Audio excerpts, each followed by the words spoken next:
भगवान का अंश होने से जीव मात्र में भगवान के प्रति स्वतः एक आकर्षण विद्यमान है। यह सिद्धांत है कि आकर्षण सजातीयता में होता है, अतः अंश का अंशी की तरफ स्वतः आकर्षण होता है।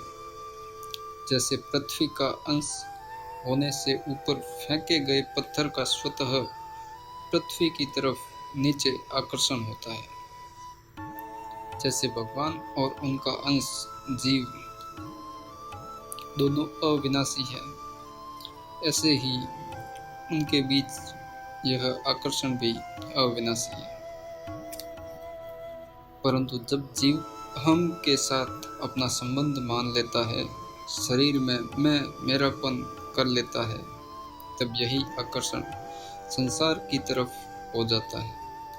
वास्तव में संसार की तरफ शरीर का ही आकर्षण होता है, क्योंकि शरीर समष्टि संसार का अंश है, परंतु शरीर से तादात्म्य के कारण जीव उस आकर्षण को अपना मानता है। जीव में जो एक स्वतः सिद्ध आकर्षण है, वह भगवान की तरफ होने से प्रेम और संसार की तरफ होने से राग हो जाता है। संसार का आकर्षण राग भी बढ़ता रहता है और भगवान का आकर्षण प्रेम भी बढ़ता रहता है, परंतु दोनों में फर्क यह है कि अनित्य होने से संसार का आकर्षण भी अनित्य होता है और नित्य होने से भगवान का आकर्षण भी नित्य होता है। इसलिए संसार का रस तो नीरसता में बदल जाता है और प्रेम का रस सदा सरस ही रहता है। वह प्रेम रस प्रति क्षण बढ़ता ही रहता है, उसका कभी अंत आता ही नहीं। एक मार्मिक बात है कि जैसे जीव का भगवान की ओर आकर्षण है, ऐसे ही भगवान का भी जीव की ओर आकर्षण है। जीव तो संसार में आकर्षण राग पैदा करके भगवान से विमुख हो जाता है, पर भगवान कभी जीव से विमुख नहीं होते। जीव के प्रति उनके प्रेम में कभी किंचित मात्र भी कमी नहीं आती, क्योंकि वे पूर्ण है। इस प्रेम के कारण ही भगवान जीव को निरंतर अपनी ओर खींचते रहते हैं। उसको किसी भी अवस्था परिस्थिति आदि में टिकने नहीं देते। कोई भी अवस्था परिस्थिति नित्य नहीं रहती। जीव जिसको भी पकड़ता है, उसको भगवान छुड़ा देते हैं। यही भगवान का जीव को अपनी ओर खींचना है। इतना ही नहीं, जीव को सांसारिक भोग और संग्रह से स्वतः अरुचि ग्लानि भी होती है, परंतु हृदय में भोग और संग्रह का ही महत्व होने से वह उनको पकड़े रखता है और छोड़ता नहीं है। भगवान छुड़ाते रहते हैं और वह नया नया पकड़ता रहता है। आखिर भगवान का अंश जो ठहरा,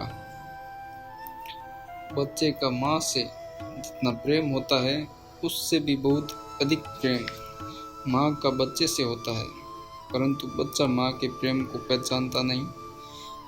अगर बच्चा माँ के प्रेम को पहचान ले तो वह माँ की गोदी में रो ही नहीं सकता। अगर माँ की गोदी में रोएगा तो हंसेगा कहाँ। ऐसे ही भगवान का जीव से कम प्रेम नहीं है। काकभूषुंडी जी बाल रूप भगवान श्री राम के साथ खेलते खेलते जब उनके पास आते हैं, तब भगवान हंसने लगते हैं, और जब उनसे दूर चले जाते हैं तब भगवान रोने लगते हैं। आवत निकट हंस ही प्रभु भाजत रुदन कराही। यह भगवान का जीव के प्रति कितना प्रेम है, परंतु अपने को शरीर मानने के कारण, संसार में आकर्षण राग होने के कारण, भगवान से विमुख होने के कारण जीव भगवान के आकर्षण प्रेम को पहचानता नहीं। अगर वह भगवान के प्रेम को पहचान जाए तो उसका संसार में आकर्षण हो ही नहीं। जब तक शरीर में अपनापन है, भोगों का महत्व है, राग है, आसक्ति है, तब तक भगवान का प्रेम प्रकट नहीं होता। बाहर से भोगों का त्याग कर देने पर भी भीतर में भोगों के प्रति एक सूक्ष्म आकर्षण रहता है, जिसको रस बुद्धि कहते हैं। जब तक यह रस बुद्धि रहती है, तब तक भोग और संग्रह के सुख की पराधीनता रहती है। इस रस बुद्धि के निवृत्त होने पर पराधीनता नहीं रहती और स्वाधीनता आ जाती है। इस स्वाधीनता को ही मुक्ति कहते हैं। जो पहले प्रकृति की पूर्वावस्था के कारण प्रकृतिस्थ था, वही प्रकृति की पूर्वावस्था मिटने पर स्वस्थ हो जाता है। रस बुद्धि निवृत्त होने पर भी संस्कार स्मृति रूप से अहंकार की एक गंध रह जाती है, परंतु अहंकार की इस गंध को मिटाने के लिए कोई उद्योग नहीं करना पड़ता। साधनावस्था में अपनी प्रक्रिया साधन मत का एक आग्रह रहता है। सिद्ध मुक्त होने पर यह आग्रह तो नहीं रहता, पर जिस साधन से सिद्धि मिली है उस साधन का एक महत्व आदर रहता है। यह महत्व ही अहंकार की गंध है, जिसके कारण दार्शनिकों में तथा दर्शनों में मतभेद रहा है। परंतु प्रेम की प्राप्ति होने पर यह अहंकार की गंध भी निवृत्त हो जाती है और जीव की परमात्मा के साथ सहज एकता प्रकट हो जाती है। ज्ञान योग में तो मुक्ति के बाद प्रेम प्राप्त होता है, पर भक्ति योग में सीधे ही प्रेम प्राप्त होता है। ज्ञान योग के जिस साधक में भक्ति के संस्कार होते हैं और जो मुक्ति को ही सर्वोपरि नहीं मानता, उसको मुक्ति में संतोष नहीं होता। अतः ऐसे साधक को मुक्ति प्राप्त होने के बाद प्रेम की प्राप्ति होती है। परंतु जिस साधक में भक्ति के विशेष संस्कार नहीं होते और जो मुक्ति को ही सर्वोपरि मानता है, वह सदा मुक्त ही रहता है, अर्थात उसको प्रेम की प्राप्ति होना कठिन है। अपने मत का आग्रह और अभिमान प्रेम की प्राप्ति में आड़ लगा देते हैं। जैसे कोई मनुष्य रॉकेट में बैठकर पृथ्वी की गुरुत्वाकर्षण शक्ति से बाहर निकल जाता है, तो वह चंद्रमा की गुरुत्वाकर्षण शक्ति में प्रवेश कर जाता है, अर्थात उसका आकर्षण चंद्रमा की तरफ हो जाता है। ऐसे ही सांसारिक रस बुद्धि की निवृत्ति होने पर जब साधक संसार के आकर्षण से बाहर निकल जाता है, तब उसका आकर्षण स्वतः भगवान की तरफ हो जाता है।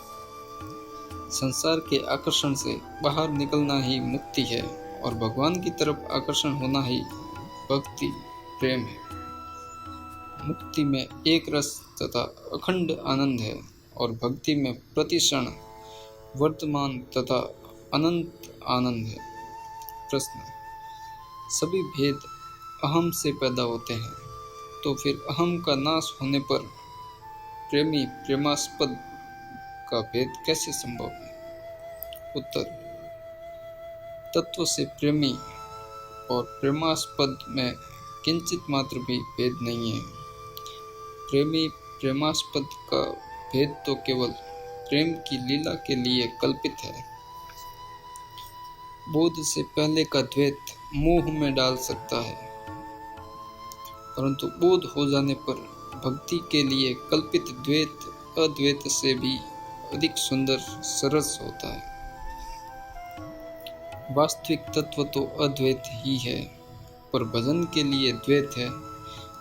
ऐसी यदि भक्ति है तो वह मुक्ति से भी 100 गुने श्रेष्ठ है। तात्पर्य है कि अहम मिटने से पहले का द्वैत बंधन के लिए है और अहम मिटने के बाद का द्वैत प्रेम के लिए है।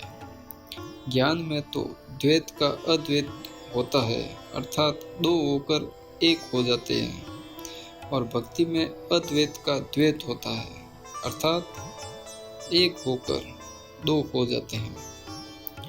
जीव और ब्रह्म एक हो जाए तो ज्ञान होता है, और एक ही ब्रह्म दो रूप हो जाए तो भक्ति होती है। एक ही अद्वैत तत्व प्रेम की लीला के लिए श्री कृष्ण और श्री जी इन दो रूपों में प्रकट होता है।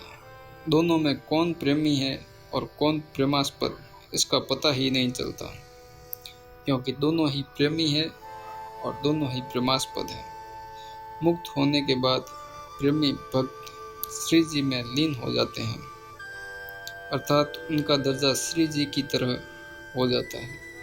तात्पर्य है कि भगवान में श्री जी का तथा श्री जी में भगवान का जैसा आकर्षण है, वैसा ही आकर्षण भगवान में उन भक्तों का तथा भक्तों में भगवान का हो जाता है।